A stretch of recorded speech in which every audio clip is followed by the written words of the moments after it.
Chun borrows a mountain of cash from the mafia, buys the most expensive ice creams, hires the most expensive contractor to build his safe house because only he knows that the apocalypse is coming, so there won't be any need to pay anyone back. Lujing Pedestrian Street, March 2nd, 2030. The place was unusually quiet, and inside a dim little room off the street, someone's voice cut through the silence, asking a kid if he had any idea what borrowing 5 million from him really meant. When the lights flicked on, the speaker revealed himself, Zhang Yang, the boss of the Dahai gang and the man behind the Luchong underground bank. The kid standing before him was clearly nervous. He kept insisting that he understood that as long as brother Zhang was willing to lend, even high interest was fine. Behind Zhang, a row of bodyguards stood like carved statues, each one more intimidating than the last. Zhang Yang calmly named his terms: 4% interest, 5 million borrowed, 7 million due in half a year. He told the boy to write the IOU for 7 million and hand over collateral of equal value. Chun, the kid, hurriedly produced a document, the deed to his house.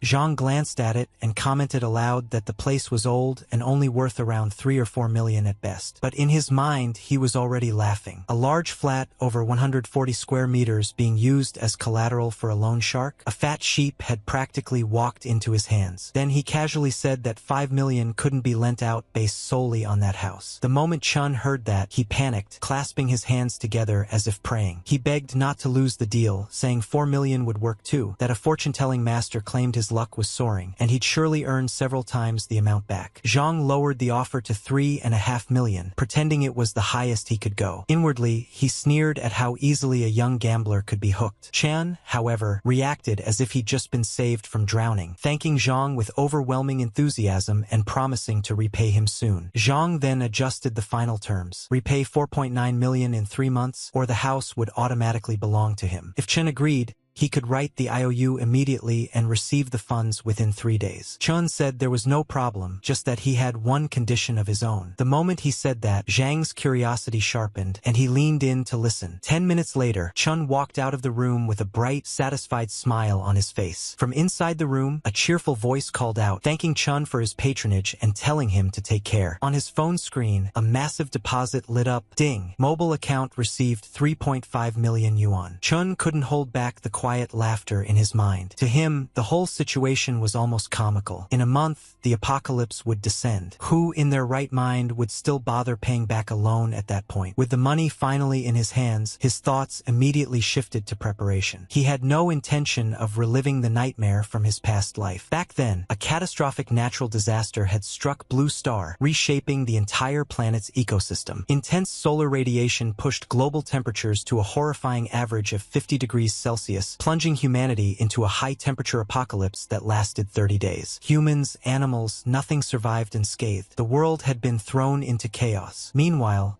back in the underground bank, Zhang Yang was laughing to himself. To secure the money quickly, he'd even dared to raise the interest, and he felt no shame about it. In his eyes, gamblers hardly deserved a home. One of his men cautiously pointed out that Chen's house was worth over 4 million, yet they'd pushed it to 3.5, and Chen accepted instantly. Maybe it was a trap, but Zhang simply waved it off. He claimed he'd seen countless gamblers, people who would trade even their families for cash. What was a house to someone like that? He joked that the world was full of good people who paid extra interest without complaint. Chen, meanwhile, had his own private thoughts. He remembered all too vividly how he had once boasted, "You think you can scam me? I'm the man who borrowed from every loan shark in Luoyang in a single day. Interest rates? I laugh at them. Once the money's in my hands, don't even dream of getting it back." He knew exactly what was coming. After the apocalypse, the earth dried up, vegetation withered, creatures mutated, and society crumbled. Supplies became so scarce that people threw away whatever morals they had left just to secure a bit of food or water. Those who possessed resources were like kings. Even billionaires and celebrities ended up begging for a hot sausage or a sip of clean water. Those who failed to adapt were left to wander the dead streets until they met their miserable end. But this time was different. He had been reborn. He had foreknowledge. And before disaster arrived, there was still enough time. Time to prepare,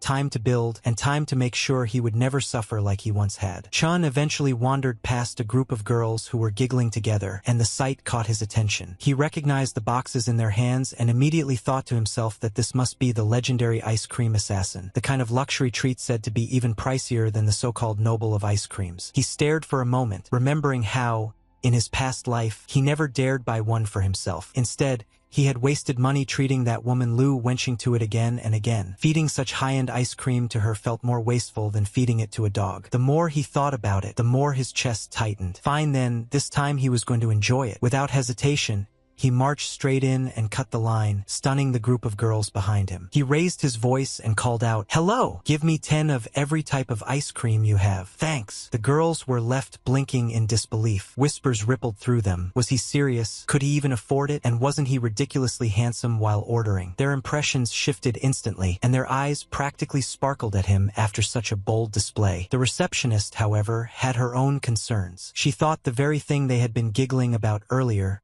this ice cream assassin, wasn't cheap. And this handsome guy didn't look like someone from a wealthy family. She hesitantly asked again if he was serious, reminding him that 10 of each category would exceed 20,000 yuan. Chun simply kept a straight face. One of the girls clicked her tongue and mocked him outright, saying that with those shabby clothes, if he could really afford it, she would kowtow to him right there in public. Chun glanced at her calmly and asked whether she meant those words. She fired back, asking if he seriously expected her to kowtow to him and what level he thought he was to act so pretentious. Chen's smirk only widened. He told her he had tried to give her a way out, but she had insisted on jumping in herself. Now she was definitely kowtowing today. Even Jesus couldn't stop it. He declared that much with confidence. The girl sputtered in frustration, completely thrown off. Chun then turned back to the counter, still wearing that amused smirk, and told the staff to package all the ice cream by portion. He would take everything. He lifted his phone and showed the completed payment transaction. The receptionist nearly froze on the spot. After staring at the screen, she stammered that she needed to call the manager and asked him to wait a moment. The manager hurried out the moment he heard the commotion. Introducing himself as Fei Qi, he politely asked what Mr. Chen needed. Chun glanced around the store and casually told him to calculate the total cost of all the ice cream in the shop, adding that they didn't need to stay open for business today. Manager Fei froze for a second, then quickly checked his tablet. With a respectful bow, he asked Chun to wait a moment. Inside, however, his thoughts were spinning. Who exactly was this young master? With a single sentence, he had practically covered the store's entire monthly turnover. Despite the luxury prices, very few people actually bought these ice creams. Most customers only looked. When the calculations were done, Fei Qi reported that the items currently on display were worth about 70,000 yuan, and counting the inventory and storage, the total value reached around 1 million. Chun only smirked at the number. In his mind, it wasn't expensive at all. If the apocalypse was coming anyway, there was no harm in clearing out their entire inventory. Worst case, he could just stay home and eat ice cream during doomsday. He told Manager Fei he would transfer a deposit of 300,000 yuan first, then instructed him to deliver all the ice cream in storage to the address he provided. Manager Fei promised to handle everything personally. Chun then turned to the group of stunned girls and generously told them to choose whatever ice cream they wanted. The entire shop was on him today. Chaos immediately broke out. The girls squealed, gushed, and practically sparkled with excitement. One shrieked that it was amazing. Another declared that he was insanely rich. Another sighed that the more she looked at him, the more handsome he seemed. But Chun had one more thing to settle. He glanced at the girl who had mocked him earlier and calmly reminded her that the offer didn't apply to her. He was still waiting for her kowtow. The color drained from her face. Embarrassed and flustered, she stammered before finally bending as low as she could, wishing she had never opened her mouth in the first place. When everything was settled, the sun dipped toward the horizon, marking what had turned out to be a rather beautiful day for Chun. He sat on a bench, enjoying one of his newly acquired ice creams. As expected from an assassin, the taste and texture were phenomenal. He then took out a certain item, one that allowed anything stored inside to remain in perfect condition forever. That meant fresh ice cream anytime he wanted. With such a treasure, he thought even celebrities and young models could be summoned with a snap of his fingers. The thought alone made him grin. He hadn't expected it, but even his ability had been reborn with him. In his past life, abilities had only begun awakening one after another after the apocalyptic disaster struck. The fact that his had surfaced early this time was something he couldn't fully explain, but he knew one thing for certain: it would become his greatest trump card from now on. He let out a quiet sigh, thinking about how many tasks still lay ahead of him. Just as he was gathering his thoughts, his phone suddenly rang. The ringtone lit up the screen with the words, "Ring ring, the little fairy is calling." The moment he saw it, a wave of unpleasant memories surged up. The caller ID couldn't have been more irritating. Lu Wenqing. He clicked his tongue and muttered to himself that of all people, it had to be her. What rotten timing. He had been having such a good day. Chun picked up the phone while murmuring Lu Wenqing's name. The moment he did, a wave of memories surged up, memories of how, after his parents passed away, she had appeared in his life like a savior. Back then, he had been foolish enough to believe she was his light, never realizing she had been eyeing nothing more than the small inheritance his parents left behind. He remembered how she used to lean close and relay what her mother supposedly said, that if he wanted to marry her, the fully paid apartment in the city center had to be put under her name, along with a bride price of 880,000 yuan. To him now, it was obvious she had been a bottomless pit, reaching out again and again until his savings were drained. She always justified it by claiming it was all for their little family, and even encouraged him to sell his family's old house, saying it was outdated anyway. Eventually, she had even pushed to sell the ancestral home passed down for generations just to secure that luxury apartment she wanted. He recalled a moment later in their relationship when he had been shoved to the ground while she introduced him to a so-called young master, saying he was the person she had mentioned, the one who supposedly met the requirements for special materials. That was the instant he finally understood the truth. During the apocalypse, he had done everything he could to protect her, but she had sold him out to a stronger backer without hesitation. The backer had taken one glance at him and commented that there was nothing special about him, wondering aloud if they really needed to bother devouring someone like that. In the end, he hadn't even left behind a complete corpse. Now, with a second chance in hand, Chun simply smirked to himself. Since Lu Wenqing had come looking for him on her own, he felt it was only right to settle the old score. Later, at a high-end hotel, he answered her call with an affectionate tone, asking what was wrong. She explained that she had been out with friends and had accidentally lost a gold necklace she loved, claiming she was heartbroken over it. Chun immediately acted as though buying another was the obvious solution, but she insisted one wouldn't be enough and told him to buy 10 so she could rotate them. He played along, repeating her demand and pretending to agree easily. She asked when he had become so generous, and he replied that he had recently been lucky. He told her he had invested in virtual currency and made a small profit, so it was only natural to spend money on her. Hearing that, she sounded worried, asking if he had fallen for some scam, saying virtual currency seemed strange to her. Chun went on to explain that whether the investment was a scam or not didn't matter. She could simply watch whether he made money in the next round. He claimed that playing small had become boring and that he intended to go big this time by borrowing a substantial principal to invest even more. Since the loan required a witness, he asked her to help out, promising that once it was approved, he would give her 5% of the loan amount as compensation for her trouble. Just as he was speaking, a man's irritated voice sounded in the background, asking why she was taking so long to get ready. Lu immediately hurried to him, calling him honey and saying she would be done soon. Inwardly, however,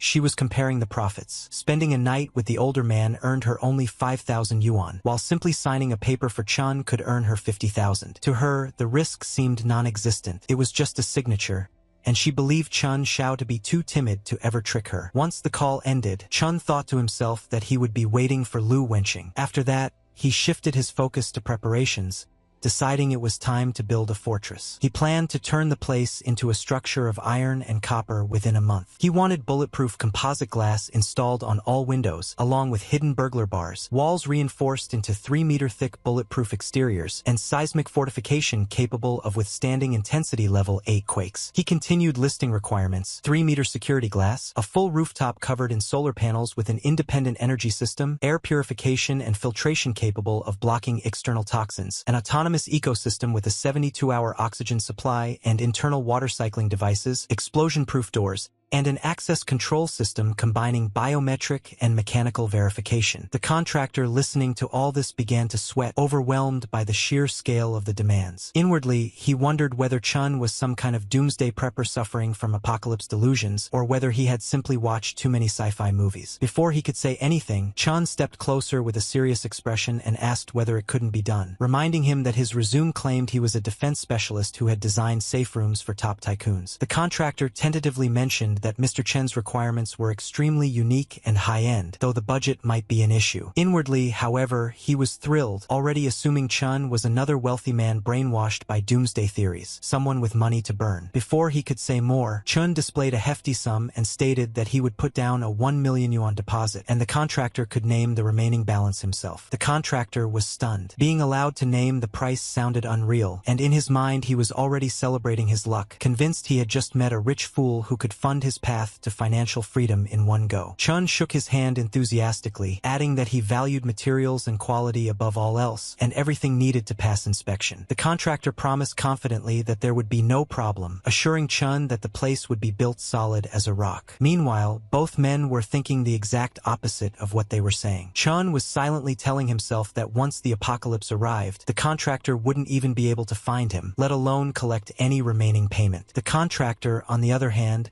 was already planning how thoroughly he was going to overcharge him. Both sides were preparing to rip each other off without the slightest guilt. Later, Chun noted to himself that the fortress construction was settled. The next step was gathering supplies. Medicine, food, and daily necessities would be easy to acquire. The real threat in the apocalypse wasn't nature but the human heart after society collapsed. Cold weapons could be bought at any hardware store, but firearms, those capable of delivering fatal blows, were far more difficult to obtain. He pulled out his phone and began searching for underground channels that dealt in such items. After scrolling for a while, one particular message caught his attention. The seller claimed to have first-hand sources and access to hidden channels, boasting that there was nothing a buyer could imagine that he couldn't procure. He emphasized honest dealings and safety above all else. Chen immediately sent a reply asking how to purchase. The seller responded that he would send the address privately and instructed Chen to arrive that night at 8 p.m. sharp. Later that evening, Chen made his way to the designated location, noting as he walked that the seller had chosen a place bustling with people. He was still considering the implications when a sudden commotion caught his attention. A girl was sprinting desperately through the crowd, with several men shouting after her. One of them barked at her to stop, while another cursed furiously, demanding she halt. The girl, terrified,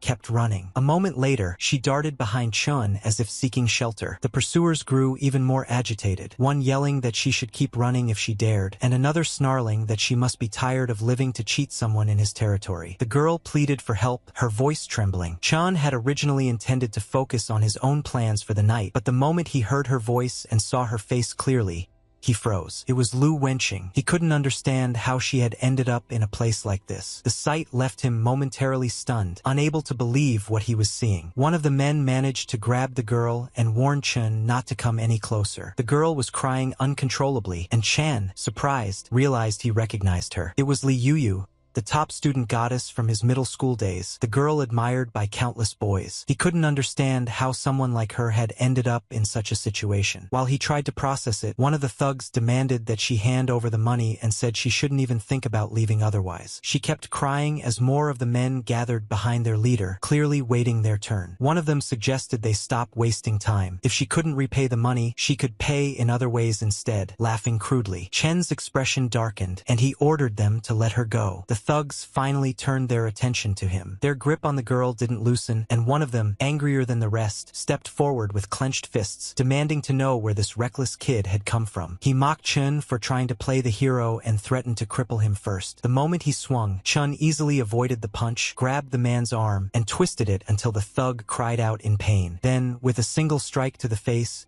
Chun sent him flying. Dust and smoke rose around them as Chun stood there, unfazed. Inwardly, he noted with surprise that the strange system assisting him was something he had never possessed in his previous life. Li Yuyu also recognized him, calling out his name in disbelief. But the man still restraining her tightened his hold and warned Chun not to move or he would kill her. Before the threat even finished leaving his mouth, Chun hurled a stone straight at the man's forehead, knocking him backward. The remaining thugs hesitated, suddenly intimidated. A moment later, another young man rushed into the scene, scolding them loudly for ganging up on a girl and asking where their shame had gone. The thugs instantly cursed at him for interfering and charged. Chun and the newcomer fought side by side without needing to exchange a single word. When someone attacked from the front, Chun took him down with a punch. When someone tried to ambush from behind, the other guy blocked and countered. One by one, the punks collapsed, and even when they were down, Chun made sure to kick them away to keep them from getting up again. When the last of them fell, Chun gave a cold command for them to scram. At that moment, a notification echoed in his mind. Fear plus +1, panic +1, severe pain +1, despair +1, humiliation +1. Negative emotion value exceeded 10 for the first time. Spatial expansion authority unlocked. While the punks stumbled away in fear, another prompt echoed in Chen's mind, reminding him to harvest diligently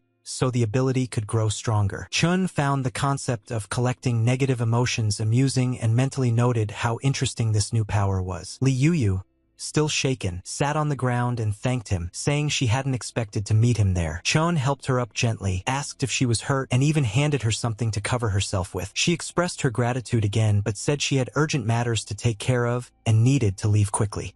Chun simply reminded her to be careful. The young man who had rushed in earlier approached him enthusiastically, praising his hero saving the beauty moment and introducing himself as Mukong. When Chen heard the name, he realized fate had saved him some trouble. Mukong was exactly the person he had arranged to meet. Mukong was surprised and called it destiny, then excitedly struck a pose and said, "Sky King covers Earth Tiger." Chun responded by calling him a fool. Mukong froze, completely thrown off. A series of notifications immediately appeared in Chen's mind: dumbfounded +1, dazed +1, awkwardness +1. Chun cleared his throat and tried to ease the moment by responding with another nonsense phrase, saying he meant it as a joke to lighten the mood. He even mimicked the silly pose to reduce Mukong's embarrassment. Mukong burst out laughing, calling Chen unbelievable, and then motioned for him to follow. They moved into a secluded area where Mukong opened a box filled with firearms. He explained that they were Russian-made, durable and reliable, but warned that they didn't come with many bullets, so Chun would need to use them wisely. Since Chun seemed skilled and interesting, Mukong offered him a friendship price, saying it was his way of forming a connection. Chun accepted and thanked him. Mukong added that Chen's movements suggested he was an expert, and if there were no further questions, they could finalize the deal. But before he could finish, Chun casually asked whether the gun came with a silencer, whether there was a warranty card, and if Mukong could throw in an extra box of bullets. Mukong was speechless. Internally, he wondered if Chun even understood what a friendship price meant. Items like these usually sparked bidding wars on the black market, often selling for twice the cost, and this guy was asking for warranties and freebies as if he were buying home appliances. Mukong felt himself grow more and more frustrated, thinking Chun might as well just rob him. A new notification flickered through Chen's mind, noting the spike in negative emotions: shock +1, heartache +1, speechless +1. Seeing Mukong's face twist in pain, Chun quickly told him not to worry about it. If the extras weren't possible, he said they could forget it. He added that they would just follow the price already agreed on, and that he would transfer the money immediately. Inwardly, Chun marked the deal as complete. He now had supplies, weapons, and the beginnings of a fortress. Only one final piece remained. Later that night, inside an extravagant hotel suite, a woman in a red dress stood by the window, bathed in moonlight. When she turned, Chun wrapped an arm around her and complained that she had taken too long and kept him waiting on sore legs. Lu Wenqing asked whether the thing he mentioned was truly risk-free. Chun reassured her sweetly, claiming it was only a formality,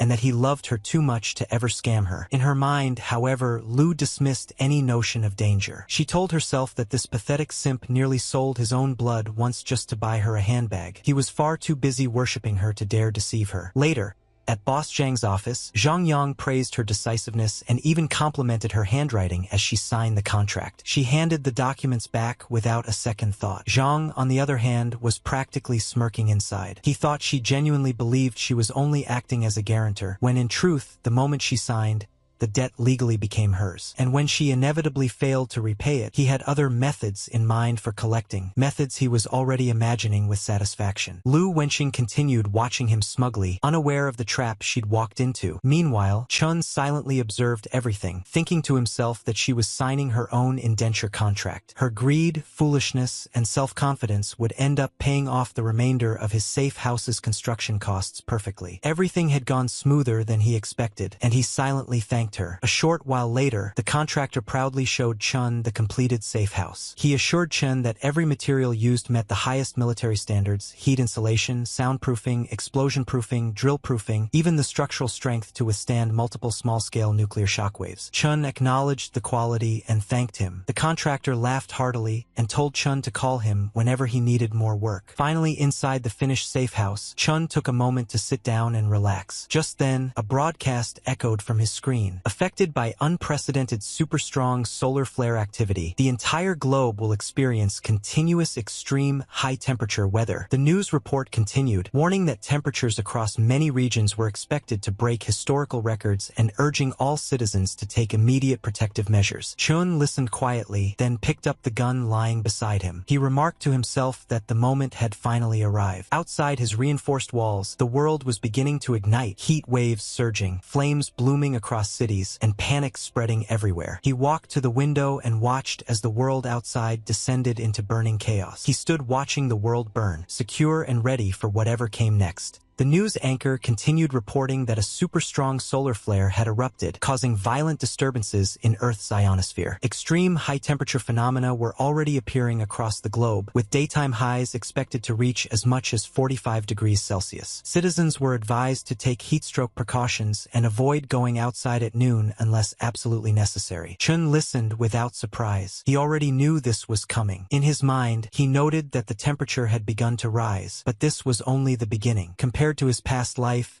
it even felt like things were escalating faster and more brutally this time. Outside, panic spread among ordinary people. Everyone wanted to hide indoors, yet even inside their homes, the heat was suffocating and unbearable. Someone complained that it was already unbearably hot early in the morning and wondered how long such extreme temperatures would last. Soon, a street loudspeaker crackled to life. A vendor loudly warned his neighbors that the weather was deadly and claimed he had heard the temperature would keep rising next week. He shouted about supply shortages, saying water and electricity would soon become scarce, and urged everyone to stock up immediately or risk having nothing to drink later. He even claimed this was his final batch of goods. Yet inwardly, the man was delighted. To him, the heat wave was practically money knocking at his door, and he would be a fool not to seize the opportunity to get rich. Nearby, a woman complained that his melons were priced far too high and asked if he could sell them cheaper. Another woman examined the melons, which looked plump and juicy. Seeing them, the vendor suddenly became overly enthusiastic, praising their beauty and eagerly approaching them. He boasted about how sweet the melons were and offered to cut one open for a taste. If they bought two, he promised a discount and even threw in a free pack of tissues. The women listened cautiously, growing increasingly uncomfortable as the man leaned in closer and became overly familiar. He pushed his melons toward them, even hinting that if the nights stayed hot, they could come by his place to cool off. Nervous, one of the women backed away and quickly said they would just buy one. But the vendor refused to give up, stepping closer again and urging them to buy more and stock up, insisting that with weather like this, no one could guarantee there would be anything left to sell tomorrow. A few more people soon gathered around the stall. Among them was an elderly man who politely asked whether the boss could sell the water a little cheaper. The moment the vendor saw him, his expression turned ugly. He snapped that his was a small business and that there would be absolutely no bargaining, clearly eager to chase the old man away. Chun stood nearby, watching the scene unfold, and immediately recognized the man. He inwardly clicked his tongue, realizing it was Li Dafu. Memories from his past life surfaced instantly. This man had once made his life miserable. Back then, Li Dafu had loved shouting in public, accusing him of stealing and calling people over to watch, even when Chun had only tried to pick up something that had fallen and return it. Chun remembered desperately trying to explain that he hadn't stolen anything, that he had only seen the item on the ground and wanted to put it back. But Li Dafu had refused to listen, sneering that no one would be that kind-hearted. He had pointed at Chen's shabby clothes and insisted that someone like him couldn't have clean hands, threatening to call the police if he didn't pay up. The surrounding crowd had joined in, looking at Chun with disdain. Some had muttered that someone so young shouldn't be stealing, while others claimed his silence proved his guilt. Even as Chun insisted he hadn't taken anything, no one believed him. Every ounce of humiliation from that day came flooding back. Now, standing here again, Chen's gaze fell on a bag of potato chips marked with a manager's recommendation tag. He picked it up, thinking he might as well eat some. Then, with deliberate calm, he asked Li Dafu whether the chips were made of gold or capable of preventing heatstroke, questioning why they were being sold at such an outrageous price. Li Dafu turned sharply to glare at him. At the same time, a notification appeared in Chen's mind, noting a surge of negative emotion, disdain +3. The vendor immediately snatched the chips back and shouted at Chun to get lost if he couldn't afford them, demanding to know whether he could compensate them if he damaged the goods. Another notification followed, irritation +6. Chun merely smiled faintly and remarked that Li Dafu was holding on to so many treasures that he wondered whether the man could even sleep at night, suggesting he should be careful. After all,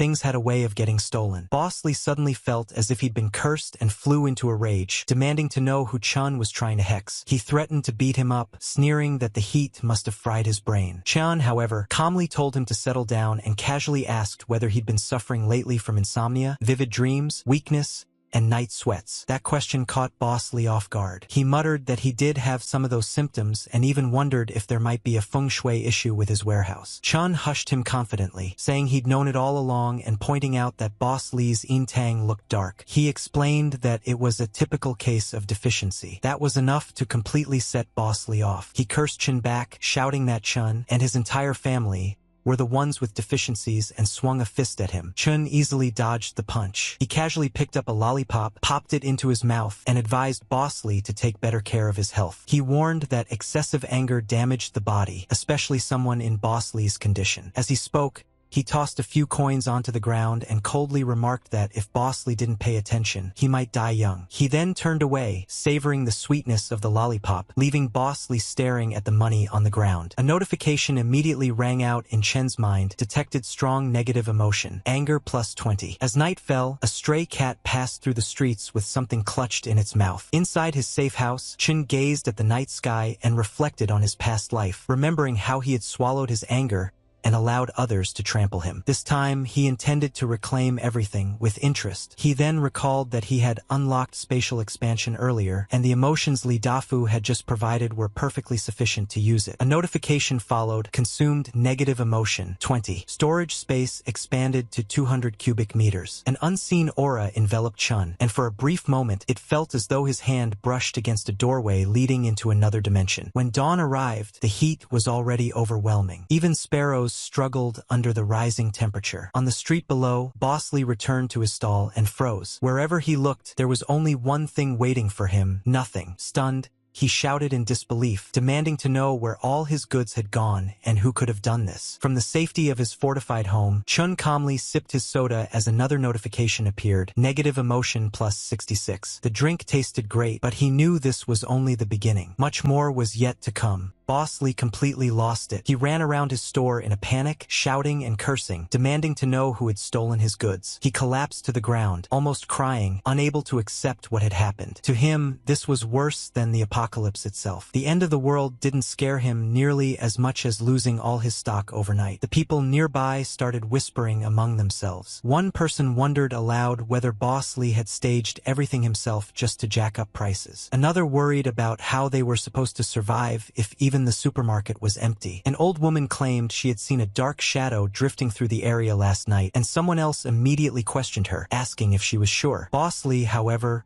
refused to believe any of it. He shouted that it was impossible, that there was no such thing as ghosts. But even as he yelled, notifications silently stacked up in Chen's mind. Strong negative emotion detected. Anger plus 12, fear plus 3, suspicion plus 4. Chan stood nearby, watching everything unfold like a spectator at a show. He casually ate his snacks, finding that snacks tasted especially good when paired with other people's suffering. With a faint smile, he commented to himself that Li Dafu's emotional output was impressively stable. As he reached into the bag again, he deliberately let the packaging show. The moment Boss Lee saw it, his eyes nearly popped out of their sockets. He screamed that those were his goods and charged forward like a madman. Chun calmly raised the bag and asked whether the chips were made of gold or somehow able to prevent heatstroke, since they were being sold at such an outrageous price. Boss Lee immediately recognized him and roared in fury. Chun continued casually, asking if Boss Lee could really sleep peacefully while hoarding so many treasures, warning him to be careful or thieves might target him. Boss Lee finally snapped, grabbing at Chan and demanding to know where he got the chips, accusing him of theft while shaking with rage. Chun took a step back, pretending to be startled, and calmly reminded him that accusations required evidence. He even pointed out how strange it was that the entire supermarket was empty now, not even a single snack left behind. Then, with an almost innocent tone, he offered the half-eaten bag in his hand, asking if Boss Lee would like it. Boss Lee stood there trembling, his face pale with fury and disbelief, completely completely at a loss for words. Boss Lee exploded in anger, shouting that Chun had cursed him and that now all his goods were gone. He accused Chun of being the thief and demanded an explanation. In his mind, even if Chun hadn't actually stolen anything, he could still squeeze something out of him to make up for the loss. At the very least, he could use him as a scapegoat. Another notification quietly appeared in Chen's vision. Strong negative emotion detected. Anger plus 18. Chun, however, remained calm. He casually pointed out that other stores also sold the same chips and asked why Boss Lee was so sure it had to be him. He reminded everyone that the shelves were already empty when he arrived. If anyone wanted proof, they could check the surveillance or search his place. He even added that if they found any of Boss Lee's goods there, he would compensate tenfold. That sentence immediately made the surrounding onlookers murmur. Some pointed out that other shops also sold the same brand. Others recalled that Boss Lee had been complaining about prices only the day before. The atmosphere quickly shifted. Boss Lee felt his scalp tingle. Something wasn't right. How had this kid suddenly turned the situation around so cleanly? Before he could think further, Chun calmly added that if nothing was found, then the generator sitting behind the shop would belong to him as compensation. Furious and cornered, Boss Lee agreed on the spot, convinced that Chun was bluffing. He grabbed Chun and dragged him along, declaring that once the truth came out, he would see how smug Chun still felt. When they reached Chen's residence, the crowd gasped. The moment the door opened, they were greeted by a scene completely beyond expectations. The interior looked nothing like a normal home. Everything was neat, fortified, and shockingly well stocked. Expensive equipment lined the walls, sealed supplies were stacked neatly, and even large energy units were visible. Whispers broke out immediately. So he was hiding this much wealth? When did he become this rich? This looks like a fortress. Even Boss Lee froze in place. His eyes widened as he stared at the interior, disbelief washing over his face. This wasn't a home, it was a bunker. Chun turned to him calmly and asked if he was done searching, even offering to let him pry up the floorboards if he wished. Boss Lee's confidence completely collapsed. His face turned pale, and he quickly waved his hands, saying there was no need. He mumbled something about checking other places and tried to leave. But before he could escape, Chun reached out and grabbed his arm, stopping him cold. With a faint smile, Chun reminded him about the agreement they had just made, that if nothing was found, the generator would belong to him. Boss Lee stiffened. His face twisted as he tried to backpedal, claiming it was all a misunderstanding and asking whether things really needed to be taken this far. But the crowd was already watching, and Chen's calm gaze made it clear. This time, there would be no backing out. Chun calmly asked him why he hadn't thought about taking a step back when he was framing others before. At that moment, another notification popped up in Chen's mind. Strong negative emotion detected. Impatience plus 8. The onlookers began whispering among themselves. Some muttered that a man who couldn't even keep his word deserved what he got. Others scoffed, saying it served him right. Hearing those voices, Li Dafu's face twisted with rage. He snapped back, accusing Chun of going too far and shouting that he was giving him face already. Then, without warning, he swung his fist toward Chun. Chun easily blocked the attack and twisted the man's arm in one clean motion. A sharp cry rang out as Li Dafu dropped to the ground, clutching his hand in agony. A new notification appeared. Strong negative emotion detected. Pain plus 73. Gritting his teeth, Li Dafu finally gave in, shouting that he would move the generator right away and begging Chun to stop. Chun calmly reminded him to hurry, pointing out that once the temperature rose further, going outside would become impossible. He added coolly that, without a generator, surviving the coming days would be difficult. Another wave of emotional data poured in. Humiliation plus 30, pain plus 86, fear plus 101. Chun watched without expression, knowing everything was unfolding exactly as planned. Just as things settled, his phone rang again. It was Lu Wenjing. Her voice sounded anxious as she said that several unfamiliar men had been following her for the past few days. They looked like debt collectors, and she didn't understand why. Wasn't she just signing something before? Chin already knew the answer. He simply smiled faintly to himself, standing quietly as he listened. This too was part of the plan, and it was only just beginning. There is more to come. The bad girl demanded to know why people from the Dahai gang were looking for her and asked if Chun had lied to her. She sounded angry and suspicious. Chun replied calmly, telling her not to overthink it. He said he had done so much for her and poured his heart out, so how could he possibly lie? Hearing her doubt him made him sound hurt, at least on the surface. Inside, however, he was thinking that those Dahai gang idiots were even more impatient than he expected. He then asked her if the people following her knew where she lived and what exactly they had said. The bad girl told him they didn't know her address yet, and that she had taken side roads to shake them off. She warned him not to play tricks on her and demanded to know what was really going on. Chun reassured her, saying she was overthinking things and that she probably mistook someone else for them. As he spoke, he deliberately let her see the food and supplies around him. The moment she noticed them, her eyes widened in disbelief. She couldn't help asking how he still had so much. Chin didn't explain. He wanted her to see it for herself. He casually told her that he had more than just that. Inside, the bad girl was shocked. With the heat growing worse by the day and supplies becoming scarce, only the rich could afford this kind of food. She started wondering where he had gotten it all. Could it be that he had really struck it big? Chun calmly took a sip of his drink and commented on how good it tasted in this weather. Then he casually ate some premium food right in front of her. When she saw the salmon, her eyes lit up. She couldn't hide her desire and admitted she really wanted some. Chun asked gently whether she had enough to eat where she was staying. She replied that she was scared living alone, saying she constantly felt like someone was watching her. Her voice sounded weak and pitiful, but deep down she was carefully calculating her next move. She then suggested that she could stay with him for a few days, hinting that she could keep him company. Her tone was soft and tempting. Before he could respond,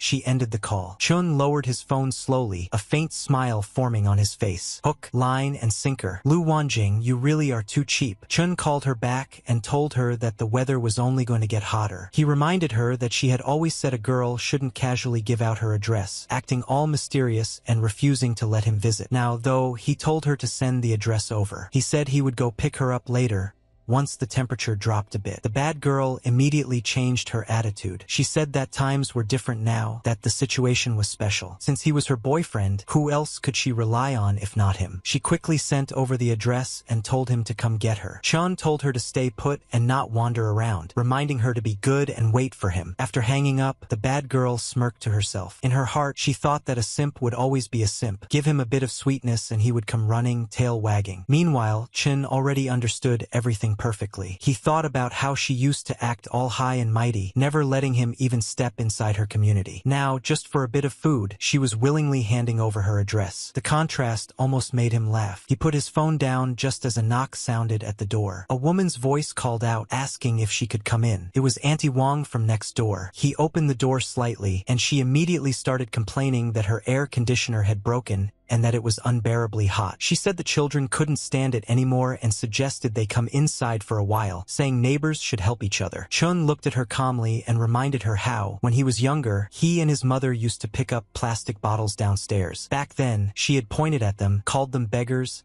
and even told the security guards to chase them away. The memory clearly made her uncomfortable. She hurriedly said that was a long time ago and accused him of being heartless for holding on to old grudges. Chun nodded lightly and replied that maybe he really was heartless, but at least he had air conditioning now. Then he shut the door in her face. Outside, Auntie Wong continued yelling insults, calling him heartless and even cursing his parents. But Chun didn't care anymore. A notification quietly appeared in his vision. Detected strong negative emotion, anger plus 18. Detected strong negative emotion, anger plus 20. Chun felt nothing but calm. He had long decided that he would only help those who deserved it. Everyone else could fend for themselves. After that, Chun calmly took out his phone, swapped the SIM card, and turned on his computer. He made a call, his tone casual as if discussing something trivial. He told the person on the other end that he knew where Lu Wenjing lived and had already sent the address over. He even added that she lived alone and would be easy to find. Once the call ended, Chun leaned back and looked out the window. The sky outside was still blazing hot, the air heavy and suffocating, yet he felt strangely comfortable. The heat didn't bother him anymore. In fact, compared to the calm spreading through his chest, the outside world felt distant and insignificant. He let out a quiet breath and thought to himself that the real show was finally about to begin. As night slowly descended, city lights flickered on one by one. The temperature remained high, the air thick and restless. But beneath that suffocating heat, something far more dangerous was quietly stirring, ready to erupt at any moment. If you don't want to miss it out, subscribe right now. Turn on all the notifications.